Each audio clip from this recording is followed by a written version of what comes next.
देखिए दोस्तों, बात करने वाले हैं 27 और 28 जनवरी 2019 से रिलेटेड जो मोस्ट इंपॉर्टेंट करंट अफेयर्स बने हैं उसकी एक क्विज तैयार की है और सारे क्वेश्चन अपन क्विज के माध्यम से ही सोल्व करेंगे। इस क्विज में आपके कितने क्वेश्चन सही होते हैं नीचे कमेंट सेक्शन में कमेंट करके जरूर बताना। वीडियो अच्छा लगे तो इसे लाइक करके मोटिवेट करें ताकि आने वाले समय में आपको इसी तरीके से जो क्विज है वो प्रोवाइड हो सके। और इस वीडियो को अपने दोस्तों के साथ में शेयर भी करें ताकि सभी को अपनी स्टडी में बेनिफिट मिल सके। और अनअकैडमी पर मुझे जरूर फॉलो कर ले, वहाँ पर आपको रेगुलर स्टडी मटेरियल वो प्रोवाइड करवाया जाता है। तो उसकी लिंक मैंने आपको नीचे डिस्क्रिप्शन में दे रखी है, तो वहाँ पर जाकर आप मुझे फॉलो कर सकते हैं। देखिए आज का जो लेसन है उसको अपन शुरू करते हैं।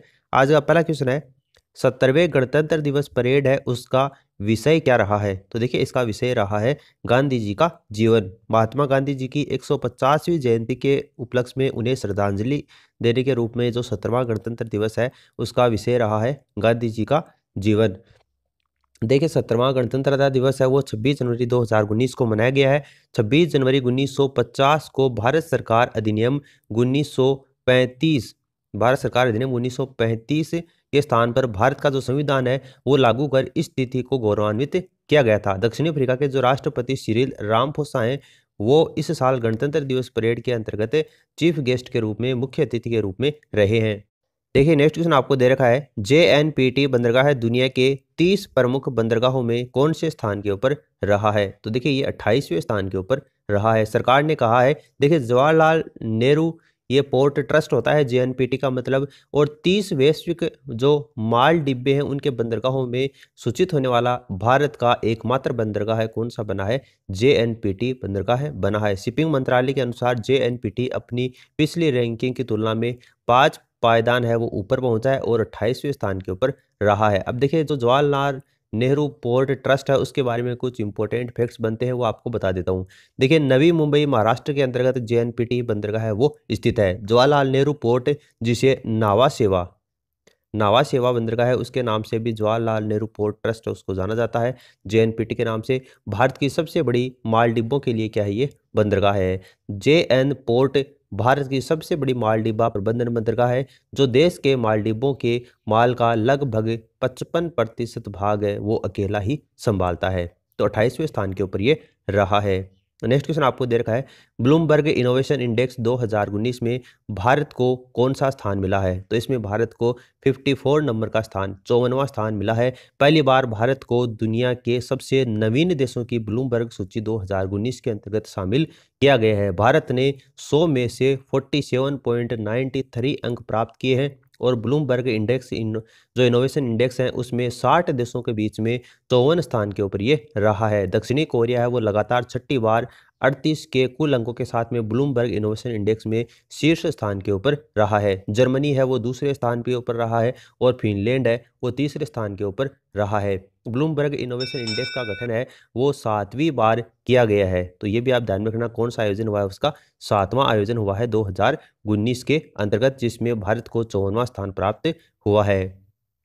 नेक्स्ट क्वेश्चन आपको दे रखा है, केंद्रीय मंत्रिमंडल ने घरेलू मजदूरों की भर्ती पर सहयोग के लिए किस देश के साथ में समझौता ज्ञापन के बीच हस्ताक्षर किए हैं, उसके लिए मंजूरी दे दी है। तो देखिए कुवैत के साथ में समझौता ज्ञापन के ऊपर हस्ताक्षर किए हैं। प्रधानमंत्री जो नरेंद्र मोदी हैं उसके अध्यक्षता में केंद्रीय मंत्रिमंडल ने घरेलू मजदूरों की भर्ती के ऊपर सहयोग के लिए भारत और कुवैत देश के साथ में समझौता ज्ञापन के ऊपर मंजूरी दे दी है। कुवैत में तैनात लगभग 3 लाख भारतीय घरेलू कामगार प्रमुख हैं वो इससे लाभार्थी होंगे और इसमें लगभग 90,000 महिला घरेलू कामगार हैं वो भी शामिल हैं। तो कुवैत के साथ में ये समझौता ज्ञापन के ऊपर हस्ताक्षर किए गए हैं।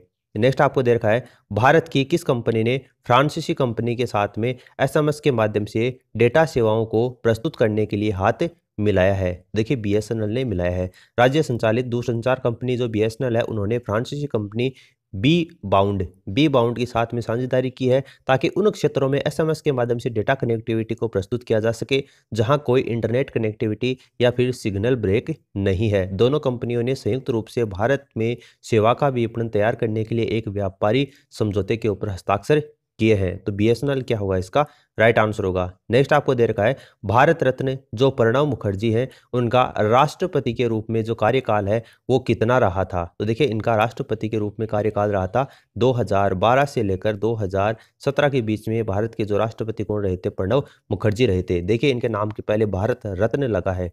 ये इंपॉर्टेंट है। भारत रत्न पुरस्कार से प्रणब मुखर्जी को, इसके अलावा नानाजी देशमुख को और भूपेन हजारिका को, तीनों के लिए इनका चयन किया गया है। पूर्व राष्ट्रपति जो प्रणब मुखर्जी हैं, भारतीय जनसंघ के नेता, और नानाजी देशमुख और गायक हैं जो भूपेन हजारिका, उनको 25 जनवरी 2019 को देश के सर्वोच्च नागरिक सम्मान जो कि भारत रत्न है उनसे सम्मानित किया गया। एक आधिकारिक कथन में सरकार ने यह कहा कि देशमुख और जो हजारिका हैं उनको मरणोपरांत ये पुरस्कार वो प्रदान किया जाएगा। प्रणब मुखर्जी हैं, उनको प्रणब दा के नाम से भी जाना जाता है और 2012 से लेकर 2017 तक ये भारत के राष्ट्रपति के रूप में रहे थे। 4 साल के अंतराल के बाद में इनको भारत रत्न पुरस्कार से सम्मानित किया जाएगा। पूर्व प्रधानमंत्री जो अटल बिहारी वाजपेयी और बनारस हिंदू विश्वविद्यालय के संस्थापक जो मदन मोहन मालवीय हैं, उनको 2015 के अंतर्गत नरेंद्र मोदी की सरकार है उनके द्वारा ये पुरस्कार वो प्रदान किया गया था।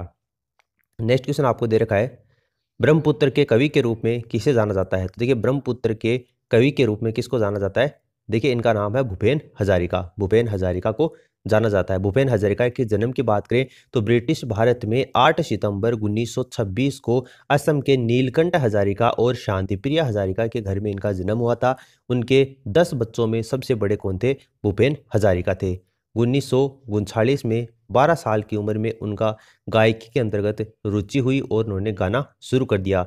1000 से अधिक गीतों के साथ में असम के प्रमुख लेखक और कवियों में से भूपेन हजारिका थे और अपनी ख्याति हेतु कई उन्होंने लघु कविताएं भी लिखी हैं, निबंध भी लिखी हैं और यात्रा वृत्तांत लिखने का कार्य भी भूपेन हजारिका ने किया है। ब्रह्मपुत्र के कवि के उपनाम से भूपेन हजारिका को जाना जाता है और बनारस हिंदू विश्वविद्यालय में दाखिला लिया, जहां से इन्होंने ग्रेजुएशन की और बाद में पोस्ट ग्रेजुएशन भी यहीं से की थी।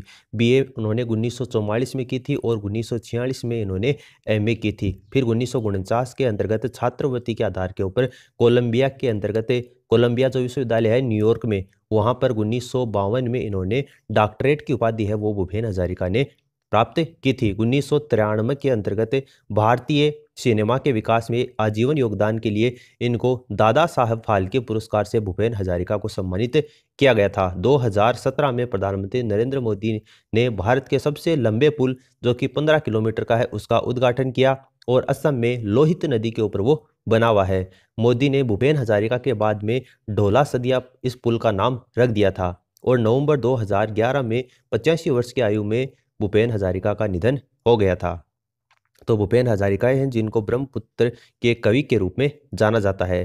बाद में देखिए, नेक्स्ट क्वेश्चन की बात करें तो निम्न में से आरएसएस के सदस्य कौन थे?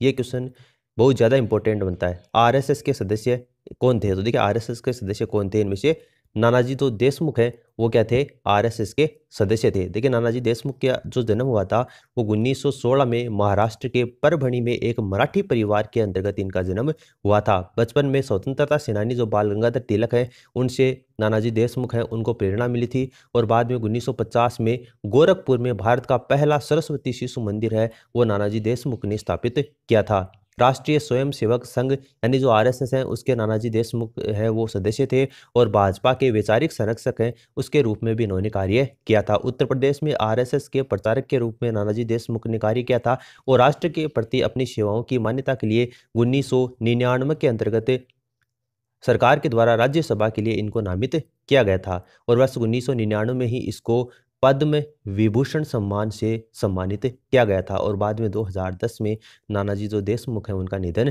हो गया था। तो आरएसएस के सदस्य कौन थे? नानाजी देशमुख थे। देखिए, ये तीनों के बारे में मैंने आपको जो भी इंपॉर्टेंट फैक्ट्स बनते हैं वो सारे बता दिए हैं। तो अब यहाँ से क्वेश्चन आपका इसमें गलत नहीं होना चाहिए, चाहे एग्जाम में इन तीनों के बारे में कुछ भी पूछ ले। नेक्स्ट क्वेश्चन आपको दे रखा है, 17वें गणतंत्रता दिवस पर कितने व्यक्तियों को प्रतिष्ठित पुरस्कारों से सम्मानित करने के लिए चुना गया है? तो देखिए, इनमें से चुना गया है 112 व्यक्तियों का 112 व्यक्तियों का चयन किया गया है। सरकार ने 25 जनवरी 2019 को 17वें गणतंत्रता दिवस की पूर्व संध्या के ऊपर पद्म पुरस्कार 2019 है उसके नामों की घोषणा कर दी है। इसमें 112 व्यक्तियों के प्रतिष्ठित पुरस्कारों के लिए चयन किया गया है, जिसमें से 4 तो हैं आपके पद्म विभूषण, 14 पुरस्कार हैं पद्म भूषण और 94 पुरस्कार पद्मश्री हैं। तो उनके लिए टोटल 112 पुरस्कार हैं, उनका चयन है वो किया गया है। देश का सर्वोच्च नागरिक पुरस्कारों में से एक सम्मान 3 श्रेणियों में पद्म विभूषण, पद्म भूषण और पद्मश्री जैसे पुरस्कार हैं, उनको नामित किया जाता है। पुरस्कारों की जो घोषणा है वो हर साल गणतंत्र दिवस पर्व के पूर्व संध्या के ऊपर ही की जाती है। उसके बाद देखिए नेक्स्ट क्वेश्चन आपको दे रखा है, हाल ही में सरकार ने सुभाष चंद्र बोस आपदा प्रबंधन पुरस्कार स्थापित किया, इसके अंतर्गत कितनी राशि है वो दी जाएगी? तो देखिए इसके अंतर्गत 51 लाख रुपए की राशि है वो दी जाएगी। सरकार ने एक वार्षिक पुरस्कार की स्थापना की है जिसका शीर्षक रहा है सुभाष चंद्र बोस आपदा प्रबंधन पुरस्कार। इसकी घोषणा है वो हर साल 23 जनवरी को नेताजी सुभाष चंद्र बोस की जो जयंती है उसके ऊपर की जाएगी और इस पुरस्कार के अंतर्गत 51 लाख रुपए का नगद पुरस्कार दिया जाएगा और इसके अलावा एक प्रमाण पत्र है वो भी जो सुभाष चंद्र बोस आपदा प्रबंधन पुरस्कार है उसके अंतर्गत दिया जाएगा। इस साल गाजियाबाद में जो राष्ट्रीय आपदा प्रतिक्रिया बल है उसकी जो 8वीं बटालियन है उसको आपदा प्रबंधन में सराहनीय कार्य के लिए जो सुभाष चंद्र बोस आपदा प्रबंधन पुरस्कार है उसको लिए सम्मानित किया गया है। किसी भी आपदा के बाद में मानवता और संगठनों और व्यक्तियों में योगदान और निस्वार्थ सेवा को स्वीकार करने के लिए इस पुरस्कार की स्थापना की गई है। नेक्स्ट क्वेश्चन आपको दे रखा है, मलेशिया के नए राजा के रूप में किसे नियुक्त किया है? तो मलेशिया का नया राजा है वो सुल्तान अब्दुल्ला को नियुक्त किया गया है। मलेशिया राज्य के शासक सुल्तान अब्दुल्ला सुल्तान अहमद शाह को देश के नए राजा के रूप में चुना गया है। मलेशिया के शाही घरों में नेताओं जिन्हें शासक के सम्मेलन के रूप में जाना जाता है 59 साल के हैं सुल्तान अब्दुल्ला। इनको मलेशिया में अद्वितीय चक्रीय राजशाही व्यवस्था के तहत 5 साल के कार्यकाल के लिए चुना गया है। देखिए ये जो सुल्तान अब्दुल्ला है इनके बारे में अलग से जानकारी जो बनती है वो ये है कि एशियाई हॉकी महासंघ के वर्तमान में अध्यक्ष कौन है? सुल्तान अब्दुल्ला है। और विश्व फुटबॉल निकाय फीफा के एक परिषद सदस्य है वो भी सुल्तान अब्दुल्ला है। तो इनको मलेशिया का नया राजा के रूप में इनको नियुक्त किया गया है। नेक्स्ट क्वेश्चन आपको बनता है, बुर्किन फासो ने नया प्रधानमंत्री किसे बनाया है? तो बुर्किन फासो नाम का देश है, उन्होंने नया प्राइम मिनिस्टर के रूप में किसको नियुक्त किया है? क्रिस्टोफ जोसेफ मेरी डाबरीहास को नियुक्त किया है। ऑप्शन आपको जो थर्ड दे रखा है वो राइट आंसर होगा। उन्होंने 1992 से लेकर 1997 के बीच में देश में स्वास्थ्य विभाग का नेतृत्व किया था। तो ये क्रिस्टोफ जोसेफ मेरी डाबरीहास हैं, इनको बुर्किन फासो के नया प्रधानमंत्री के रूप में नियुक्त किया है। नेक्स्ट क्वेश्चन आपको दे रखा है, पुलित्जर पुरस्कार विजेता जिनका हाल ही में निधन हो गया, तो देखिए उनका नाम आपको बताना है। रसेल बेकर उनका नाम है, रसेल बेकर। ऑप्शन जो सेकंड है वो इसका राइट आंसर होगा। पुलित्जर पुरस्कार विजेता लेखक हैं और द न्यूयॉर्क टाइम्स में हजारों कॉलम लिखे हैं इन्होंने और इनका निधन है वो लेसबर्ग वाक के अंतर्गत हुआ है 93 वर्ष की उम्र में। रसेल बेकर हैं, उन्होंने 1979 में कमेंट्री के लिए जो पुलित्जर पुरस्कार है वो जीता था। तो रसेल बेकर पुलित्जर पुरस्कार विजेता हैं जिनका हाल ही में निधन हो गया। तो देखिए दोस्तों इस तरीके से ये कुछ मोस्ट इंपॉर्टेंट करंट अफेयर्स बने हैं जिसके बारे में अपने बात की है। वीडियो अच्छा लगा तो इसे लाइक करके अपने दोस्तों के साथ में शेयर कर देना ताकि सभी को अपनी स्टडी में बेनिफिट मिल सके। चैनल पर पहली बार आए हैं तो सब्सक्राइब करने के साथ साथ में घंटी के आइकन बजाकर जाना ताकि आने वाले लेटेस्ट वीडियो का नोटिफिकेशन आपको समय पर प्राप्त हो सके।